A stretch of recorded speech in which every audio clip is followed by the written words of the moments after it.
నమస్కారం ETV news కు స్వాగతం ముందుగా ముఖ్యాంశాలు మెగా డిఎస్సి పై అసెంబ్లీలో చర్చకు రావాలని జగన్ కు చంద్రబాబు సవాల్ తప్పుడు ఆరోపణలతో కుట్రలు చేస్తే రోడ్లపైకి రాలేరని హెచ్చరిక శాసన మండలిలో డిఎస్సి పై చర్చలో వ్యక్తిగత దూషణలు పరస్పరం ఘాటు విమర్శలు చేసుకున్న బొత్స అచ్చెన్నాయుడు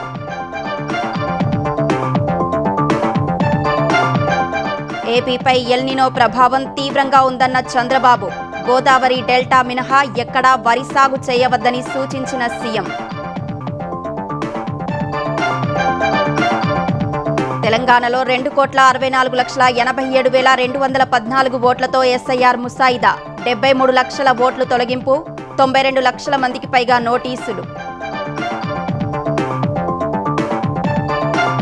అధికారుల నిర్లక్ష్యం వల్లే 22ఏలోకి ప్రైవేట్ ఆస్తులు ప్రజలకు మంత్రి పొంగులేటి క్షమాపణ ఒక్క దరఖాస్తు ఇస్తే పరిష్కరిస్తామని హామీ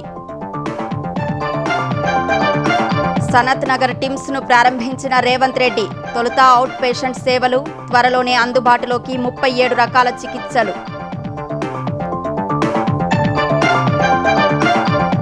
ప్రజాప్రతినిధులపై కేసుల వివరాలతో సుప్రీంకోర్టుకు అమికస్ క్యూరీ నివేదిక మొత్తం 4,192 కేసులు పెండింగ్ ఉన్నట్టు రిపోర్ట్ 15 ఆగస్టుకు ముందు ఉగ్రకుట్రను భగ్నం చేశామన్న అమిత్ షా 14 రాష్ట్రాల్లో 200 మందికి పైనే అరెస్టు చేసినట్టు హోంమంత్రి ప్రకటన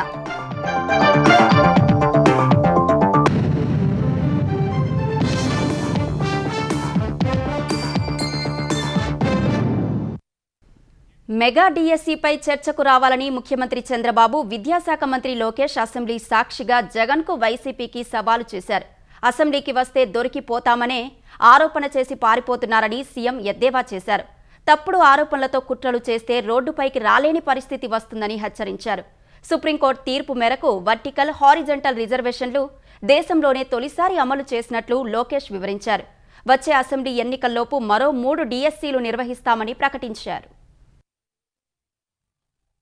మెగా డిఎస్సిపై వైసీపీ చేస్తున్న ఆరోపణలను ముఖ్యమంత్రి చంద్రబాబు అసెంబ్లీలో ఎండగట్టారు సభకు వచ్చి ప్రశ్నిస్తే సమాధానం చెప్పడానికి సిద్ధమని చెప్తున్నా రావడం లేదని విమర్శించారు డిఎస్సికి హాజరైన అభ్యర్థులు ఎవరూ లేకుండా ఒడిశా నుంచి కూలీలను తీసుకొచ్చి ధర్నా చేయిస్తున్నారని మండిపడ్డారు 1995 నుంచి 2025 వరకు 14 డిఎస్సీల్లో 11 తన హయాంలోనే నిర్వహించినట్లు చెప్పారు పాఠశాలల్లో 80% తాను నిర్వహించిన డిఎస్సిలో ఎంపికైన టీచర్లే ఉన్నారని వివరించారు ఒక్కరు కూడా ఎప్పుడూ అవినీతి జరిగిందని చెప్పిన సందర్భమే లేదని చంద్రబాబు వెల్లడించారు తాను ముఖ్యమంత్రి సీట్లో కూర్చున్నంత వరకు ఎవరైనా తప్పు చేస్తే అదే చివరి రోజని హెచ్చరించారు ఎన్డీఏ విశ్వసనీయతను దెబ్బతీయాలంటే కబద్దార్ మీ తరం కాదు మీ వల్ల కాదని మరొకసారి హెచ్చరిస్తున్నాం మేము దాచిపెట్టేది ఏమీ లేదు answer key public merit list public selection list public మేము పబ్లిక్ రెస్పాన్సిబుల్ కుట్రలు చేసేవారికి కాదు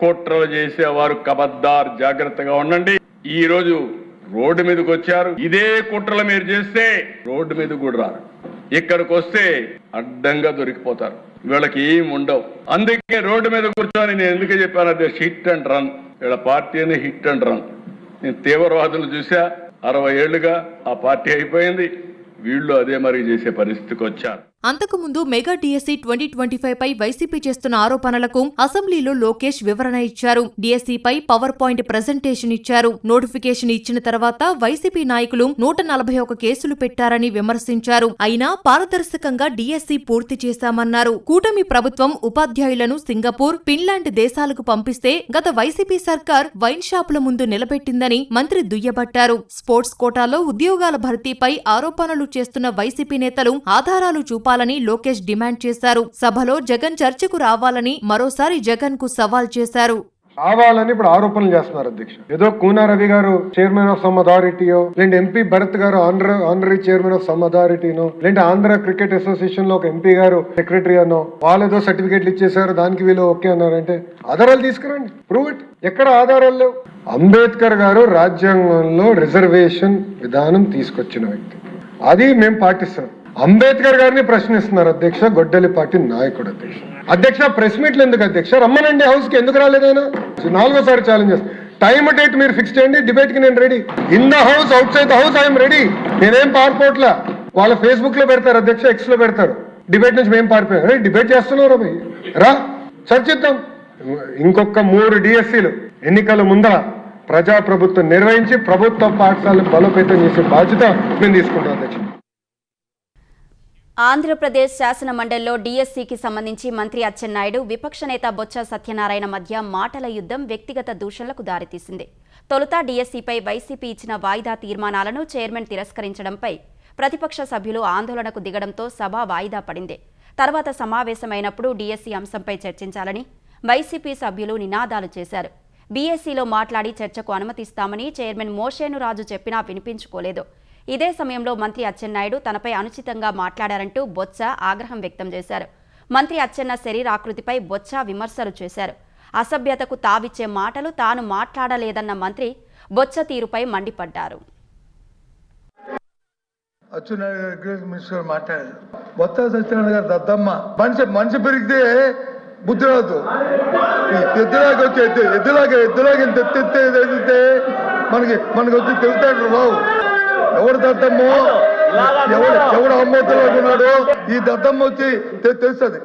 చేతకాని వాళ్ళని దద్దమ్మలు అంటారు. విద్యాశాఖ మంత్రిగా ఉండి డిఎస్సీ ఇప్పించడంలో వైఫల్యం చెందారు కాబట్టి, చేత కాలేదు కాబట్టి దద్దమ్మన్నారు అధ్యక్ష. ఇది అన్పార్లమెంట్ కాదు. నా పర్సనాలిటీ గురించి మాట్లాడుతున్నావు. నువ్వు సచ్చినా కాలు కిందకు పెట్టి కాపైకి పెట్టినా నా పర్సనాలిటీ నీకు రాదు సత్యనారాయణ. ఎల్నినో ప్రభావంతో ఆంధ్రప్రదేశ్లో వర్షపాతం తక్కువగా ఉందని, గోదావరి డెల్టాలో తప్ప మరెక్కడా వరి సాగు చేయవద్దని ముఖ్యమంత్రి చంద్రబాబు రైతులను కోరారు. పెద్ద రిజర్వాయర్లలో కూడా నీళ్లు తక్కువగా ఉన్నాయని చెప్పారు. ఎల్నినో ప్రభావంపై అసెంబ్లీలో జరిగిన స్వల్పకాలిక చర్చకు చంద్రబాబు సమాధానమిచ్చారు. సమర్థ నీటి నిర్వహణతో కరువు పరిస్థితులను కొంతమేర అధిగమించామని సీఎం చెప్పారు. 5 ప్రణాళికలతో కరువును ఎదుర్కొంటామన్నారు. మంత్రులు, ఎమ్మెల్యేలు కూడా రైతులకు అవగాహన కల్పించాలని చంద్రబాబు కోరారు. ఫస్ట్ ప్రియారిటీ సంవత్సరం డ్రింకింగ్ వాటర్. ఇండస్ట్రీని కూడా కాపాడుకోవడం. నేను ఈ సభ ద్వారా రాష్ట్రంలో ఉండే రైతాంగానికి అందరికీ విజ్ఞప్తి చేస్తున్నా. గోదావరి తప్ప ఎక్కడ వరి పంట వేసినా ఇబ్బందుల్లో పడతాం. మనం అంతా దాన్ని ప్రొటెక్ట్ చేసుకొని ఇంకా 2-3 నెలలు అయిన తర్వాత లాస్ట్ నీళ్లు లేకపోతే ఆ పంట ఎండిపోయే పరిస్థితి వస్తుంది. రిజర్వాయర్లో నీళ్లు లేనప్పుడు ముందు జాగ్రత్త అవసరం. సహకరించాల్సిందిగా ప్రతి ఒక్కరిని కోరుతున్నా. కృష్ణా, గోదావరి మీరు తొందరపడిపోయి మళ్ళా వరి పంట వేస్తే పులిచెంతల్లో నీళ్లు లేవు, గోదావరి నీళ్లు ఆగిపోతే పంట నష్టపోతాం. 2029లోపు గోదావరి డెల్టా ఆధునీకరణ పనులు పూర్తి చేస్తామని ఏపీ జలవనరుల శాఖ మంత్రి నిమ్మల రామానాయుడు శాసనసభకు తెలిపారు. బ్రిటిష్ కాలం నాటి లాకులు, షట్టర్లు, కెనాల్ వ్యవస్థ ప్రస్తుతం శిథిలావస్థకు చేరాయని నిమ్మల వెల్లడించారు. 2019-24 మధ్య డెల్టా నిర్వహణకు నిధులు కేటాయించలేదని ఆయన విమర్శించారు. 36 ప్రాధాన్యతా ప్రాజెక్టులతో చంద్రబాబు ఇరిగేషన్ క్యాలెండర్ ఇచ్చారన్న మంత్రి గోదావరి డెల్టా ఆధునీకరణ కూడా ఇందులో ఉందన్నారు. అమరావతిలో నిబంధనల ప్రకారం ప్రైవేటు అసోసియేషన్లకు భూమి కేటాయించే అవకాశం లేదని ఆంధ్రప్రదేశ్ పట్టణాభివృద్ధి శాఖ మంత్రి నారాయణ తెలిపారు. అసెంబ్లీలో ఎమ్మెల్యే విష్ణుకుమార్ రాజు అడిగిన ప్రశ్నకు ఈ మేరకు సమాధానమిచ్చారు. సుప్రీంకోర్టు ఆదేశాల ఆధారంగా అమరావతిలో భూముల కేటాయింపునకు నిబంధనలు రూపొందించామన్నారు. అమరావతిలో 119 పనులకు మొత్తం 66,802 కోట్లు ఖర్చు అవుతుందని నారాయణ వివరించారు. గత ప్రభుత్వం పనులు నిలిపివేయడం వల్ల ప్రాజెక్టుల వ్యయం దాదాపు 25% పెరిగిందన్నారు. రాజధానిలోని గ్రామాల్లో మౌలిక వసతుల పనులు వేగవంతం చేస్తున్నామని ఎమ్మెల్యే తెనాలి శ్రవణ్ కుమార్ అడిగిన ప్రశ్నకు మంత్రి సమాధానమిచ్చారు. కార్పొరేట్ ఆసుపత్రులకు ధీటుగా ఉస్మానియా, టిమ్స్, వరంగల్ ఆసుపత్రులను తీర్చిదిద్ది పేదలకు వైద్య సేవలు అందిస్తామని ముఖ్యమంత్రి రేవంత్ రెడ్డి స్పష్టం చేశారు.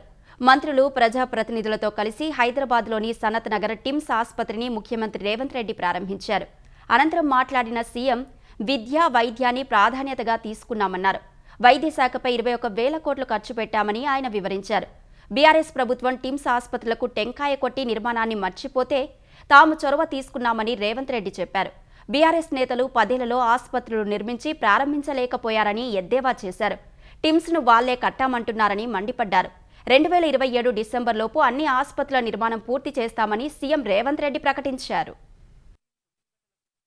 2027 డిసెంబర్ 9 తారీఖు లోపల Osmania hospital, Alwal, LB Nagar and Warangal ప్రతి 6 నెలలకు ఒక హాస్పిటల్ని పూర్తి చేసి ఏ కార్పొరేట్ హాస్పిటల్ కూడా మన ప్రభుత్వ ఆసుపత్రులతో పోటీ పడలేని విధంగా తీర్చిదిద్ది ఈరోజు నిమ్స్ అందిస్తున్న సేవలకు పోటీగా ఏ అపోలో, యశోద, ఏఐజీకి వెళ్తే ఎంత పరిశుభ్రంగా ఈ హాస్పిటళ్లను నిర్వహిస్తున్నారో రాబోయే రోజుల్లో ఈ హాస్పిటల్స్ని కూడా అదే స్థాయిలో నిర్వహిస్తాం. అధికారుల నిర్లక్ష్యం కారణంగా చాలా మంది ప్రైవేటు ఆస్తులు 22A నిషేధిత జాబితాలో చేరాయని తెలంగాణ రెవెన్యూ శాఖ మంత్రి పొంగులేటి శ్రీనివాసరెడ్డి చెప్పారు. అందుకు ఇబ్బంది కలిగిన వారికి ఆయన క్షమాపణ చెప్పారు. హైకోర్టు తీర్పు ఆధారంగా కలెక్టర్లు సంతకాలు చేసి ఆన్లైన్లో అప్లోడ్ చేయడంతోనే ఈ తప్పిదం జరిగిందని వివరించారు. రిజిస్ట్రేషన్ అయిన ఆస్తులను ఆన్లైన్లో నమోదు చేయకపోవడం వల్లే ఈ పొరపాటు జరిగిందన్నారు. నిషేధిత జాబితాతో ఇబ్బంది పడుతున్న వారు ఒక్క అప్లికేషన్ ఇస్తే వారి సమస్యను 5 రోజుల్లో పరిష్కరిస్తామని తెలిపారు. టోల్ ఫ్రీ నెంబర్ 1800-599-4788లో కూడా సంప్రదించవచ్చని మంత్రి పొంగులేటి చెప్పారు. ఒక యుఎల్సిలోనే కాదు, జిహెచ్ఎంసి ద్వారానో, హెచ్ఎండి ద్వారానో, ఓపెన్ ఆక్షన్ ద్వారా సేల్ చేసిన ప్రాపర్టీస్ ఏవైతే ఉన్నాయో ఆన్లైన్ వచ్చేసరికి వాటిని డిలీట్ చేయని కారణంగా అవి కూడా మళ్ళీ ప్రొటెక్టెడ్ లిస్ట్ లోకి వచ్చిన మాట వాస్తవం. ఆ జీవోలన్నీ ఆల్రెడీ అప్లోడ్ చేశాం నిన్న 14th నాటికి. ఇంకా ఎక్కడైనా 1 అటువంటిది మిస్ ఉన్నా కూడా సబ్ రిజిస్ట్రార్ దగ్గర కానీ, డిస్ట్రిక్ట్ రిజిస్ట్రార్ దగ్గర కానీ, ఎంఆర్ఓ దగ్గర కానీ, ఆర్డీఓ దగ్గర కానీ, కలెక్టర్ దగ్గర కానీ సింగిల్ ప్లేస్ లో మీరు ఒక అప్లికేషన్ ఇస్తే చాలు. విత్ ఇన్ 3 to 5 days లోపు మీ ఆస్తులకి ఈ ప్రభుత్వం పూర్తి బాధ్యత, భరోసా తీసుకుంటది. ఆనరబుల్ కోర్టు చెప్పిన దాని ప్రకారం ఏదైతే 22A లిస్టు రీసెంట్ గా డిసెంబర్ ఎండ్ లోనో జనవరి 1st వీక్ లోనో ఇచ్చారు. అఫీషియల్ గా ప్రభుత్వం ఇచ్చిన వాటిని డిలీట్ చేయని కారణంగా కొంతమందికి ఇబ్బంది కలిగిన మాట వాస్తవం. దానికి నేను నా పక్షాన సారీ చెప్తున్నాను. తెలంగాణలో ఓటర్ల జాబితా సమగ్ర సవరణ సర్ ప్రక్రియ తొలిదశ పూర్తయింది. తొలిదశ సవరణ తర్వాత ముసాయిదా ఓటర్ల జాబితాను ఎన్నికల సంఘం విడుదల చేసింది. ఈ జాబితాతో పాటు సరైన వివరాలు ఇవ్వని ఓటర్ల జాబితాను రాజకీయ పార్టీలకు అందజేసినట్లు సీఈఓ సుదర్శన్ రెడ్డి తెలిపారు. సర్ ప్రక్రియకు ముందు తెలంగాణలో 3,38,26,448 ఓటర్లు ఉంటే ఎన్యూమరేషన్ ప్రక్రియలో 78.30% మంది మాత్రమే నమోదు చేసుకున్నట్టు తెలిపారు.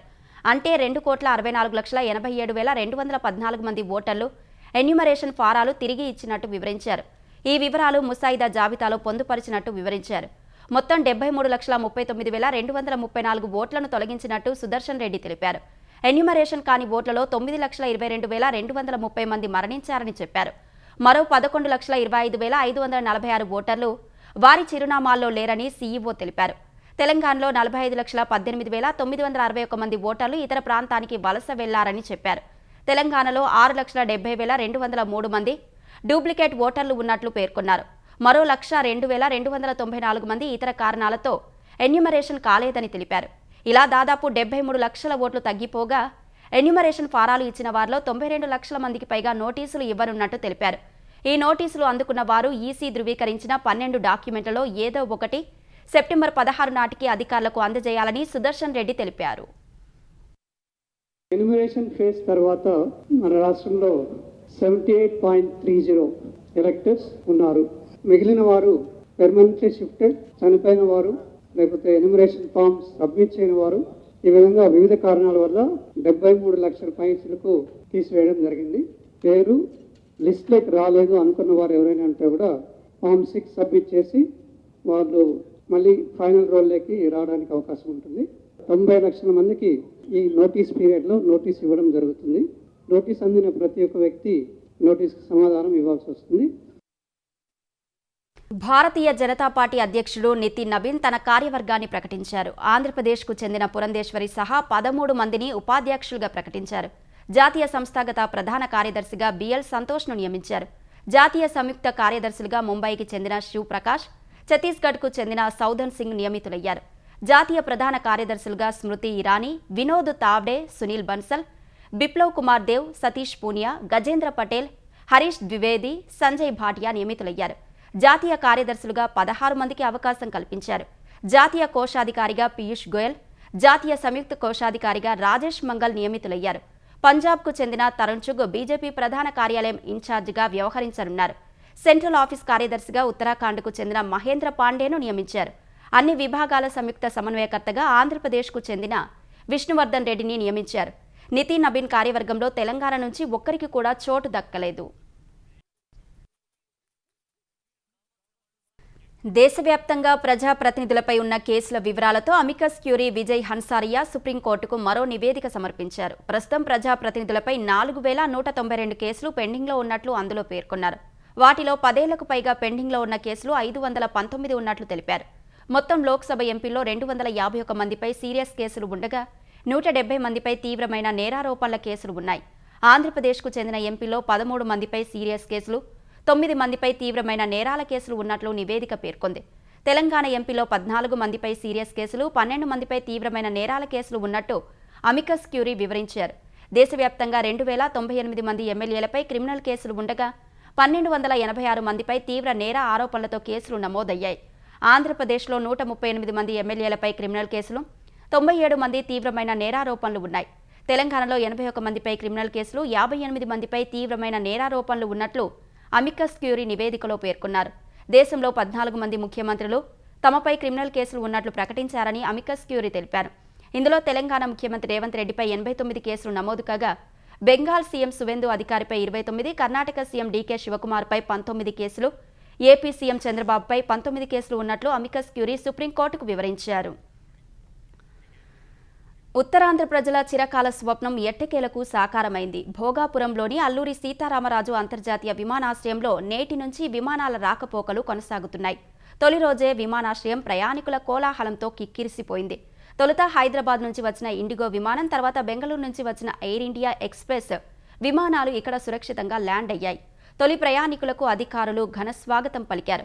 తొలి వాణిజ్య విమాన సేవలను కేంద్ర మంత్రి రామ్మోహన్ జెండా ఊపి ప్రారంభించారు. ప్రయాణికులకు బోర్డింగ్ పాస్లను అందజేశారు. విశాఖపట్నం పాత విమానాశ్రయాన్ని ప్రైవేట్ జనరల్ ఏవియేషన్ కోసం వినియోగిస్తున్నట్లు చెప్పారు. ఉత్తరాంధ్ర ప్రజలందరూ భోగాపురం విమానాశ్రయ సేవలను వినియోగించుకోవాలని రామ్మోహన్ సూచించారు. కూడా నేను ఇంటరాక్ట్ అయినప్పుడు వాళ్ళ ఉత్సాహాన్ని నేను చూశాను. ఈ యొక్క ఎయిర్పోర్ట్ ని చూసి, ఎయిర్పోర్ట్ తాలూకా అందాన్ని చూసి, ఇక్కడ ఉన్నటువంటి మన సాంప్రదాయాన్ని, మన ఆర్కిటెక్చర్ అన్ని కూడా చూసి ఎంతో మెచ్చుకున్నారు. కేవలం ఎయిర్పోర్ట్ అంటే ఒక బిల్డింగ్ లా కాకుండా ఇది మన చరిత్రకు, మన సంపదకు, మన సంస్కృతికి, వాటన్నిటికీ కూడా ఒక ప్రతీకగా ఉండాలి అనే ఆలోచనతో చాలా మనసు పెట్టి ఇది ఒకటి నిర్మించడం జరిగింది. ఉత్తరాంధ్రకి ఒక కొత్త ప్రాణం పోసే విధంగా, ఒక కొత్త అధ్యాయం మొదలయ్యే విధంగా ఈ రోజుతో ఈ యొక్క కార్యక్రమం మొదలైంది. కళ్యాణ లక్ష్మి షాదీ ముబారక్ విషయంలో ఎక్కడ నిర్లక్ష్యం జరిగిందో దానికి బాధ్యులు ఎవరో తేల్చేందుకు విచారణకు ఆదేశిస్తున్నట్లు తెలంగాణ ప్రభుత్వం ప్రకటించింది. ఈ పథకాలపై హైకోర్టు మధ్యంతర ఉత్తర్వులు ఇచ్చినందున ఈ నిర్ణయం తీసుకున్నట్లు సంక్షేమ శాఖల మంత్రులు పొన్నం ప్రభాకర్, వాకిటి శ్రీహరి చెప్పారు. కళ్యాణ లక్ష్మి షాదీ ముబారక్ను యథాతథంగా కొనసాగిస్తామని వారు స్పష్టం చేశారు.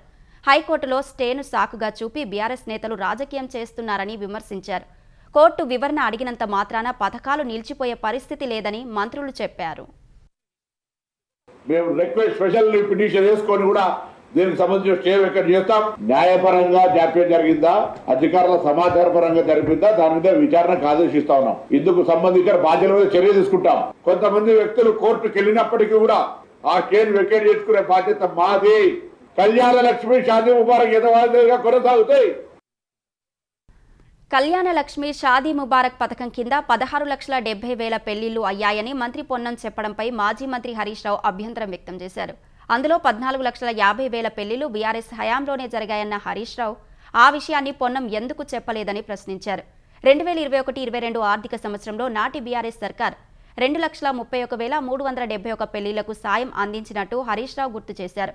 2024-25లో కాంగ్రెస్ ప్రభుత్వం 1,58,000 పెళ్లిళ్లు, 2025-26లో 86,000 పెళ్లిళ్లకే సాయం చేశారని హరీష్ తెలిపారు. కాంగ్రెస్ ప్రభుత్వం కళ్యాణ లక్ష్మి షాదీ ముబారక్ పథకాలపై కుట్ర చేసిందన్న హరీష్, కోర్టు నెల రోజులు గడువు ఇస్తే అఫిడవిట్ ఎందుకు వేయలేదన్నారు. ఇప్పుడు బీఆర్ఎస్ పోరాడుతుంటే అప్పీలుకు పోతామని చెబుతున్నారని హరీష్ గుర్తు చేశారు. ఈ విషయంలో ప్రభుత్వం సమాధానం చెప్పాలని డిమాండ్ చేశారు. అంతకుముందు కళ్యాణ లక్ష్మి షాదీ ముబారక్ పథకాలపై కాంగ్రెస్ సర్కార్ నిర్లక్ష్యాన్ని నిరసిస్తూ బీఆర్ఎస్ తెలంగాణ వ్యాప్తంగా ఆందోళనలు చేసింది. స్వాతంత్ర దినోత్సవానికి ముందు ఉగ్రవాద కుట్రలను భగ్నం చేసినట్లు కేంద్ర హోంమంత్రి అమిత్ షా వెల్లడించారు. పాకిస్తాన్ గూఢచార సంస్థ ఐఎస్ఐ మద్దతు ఉన్న షెహజాద్ భట్టి నెట్వర్క్కు చెందిన 200 మందికి పైగా కార్యకర్తలను దేశవ్యాప్తంగా అరెస్టు చేసినట్లు ఆయన తెలిపారు. 14 రాష్ట్రాల్లోని వివిధ ప్రాంతాల్లో భద్రతా బలగాలు సమన్వయంతో సోదాలు నిర్వహించి ఈ నెట్వర్క్ను ఛేదించాయని పేర్కొన్నారు.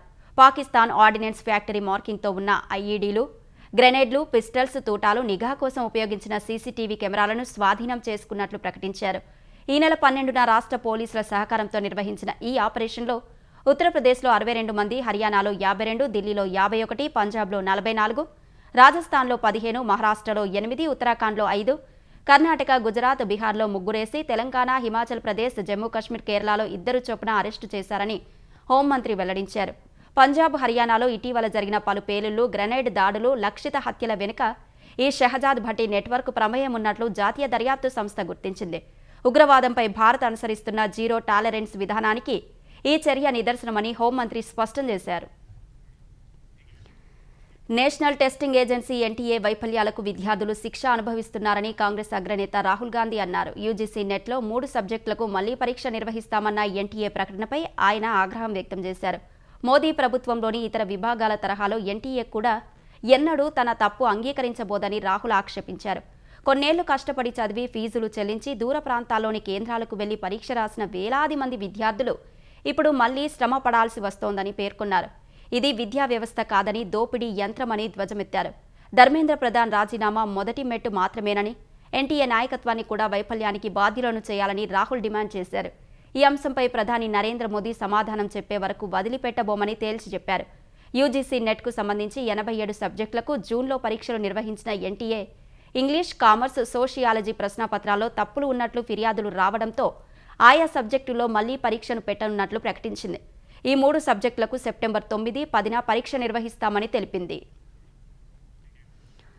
అటు ఎన్టీఏ తీరుపై విద్యార్థి సంఘాలు మరోసారి భగ్గుమన్నాయి. జూన్లో జరిగిన యూజీసీ నెట్ పరీక్షల్లో 3 సబ్జెక్టులకు మళ్లీ పరీక్ష నిర్వహించాలన్న ఎన్టీఏ నిర్ణయానికి వ్యతిరేకంగా ఢిల్లీలో ఆందోళనలకు దిగాయి. పదే అవకతవకలు జరగడంపై విద్యార్థి సంఘాలు ఆగ్రహం వ్యక్తం చేశాయి. ఢిల్లీలోని ఎన్టీఏ ప్రధాన కార్యాలయం వద్ద నిరసన ప్రదర్శన నిర్వహించాయి. ఎన్టీఏను తక్షణమే రద్దు చేసి పారదర్శకమైన కొత్త వ్యవస్థను తీసుకురావాలని డిమాండ్ చేశాయి. ఈ వ్యవహారంపై సుప్రీంకోర్టు పర్యవేక్షణలో న్యాయ విచారణ జరిపించాలని పట్టుబట్టాయి.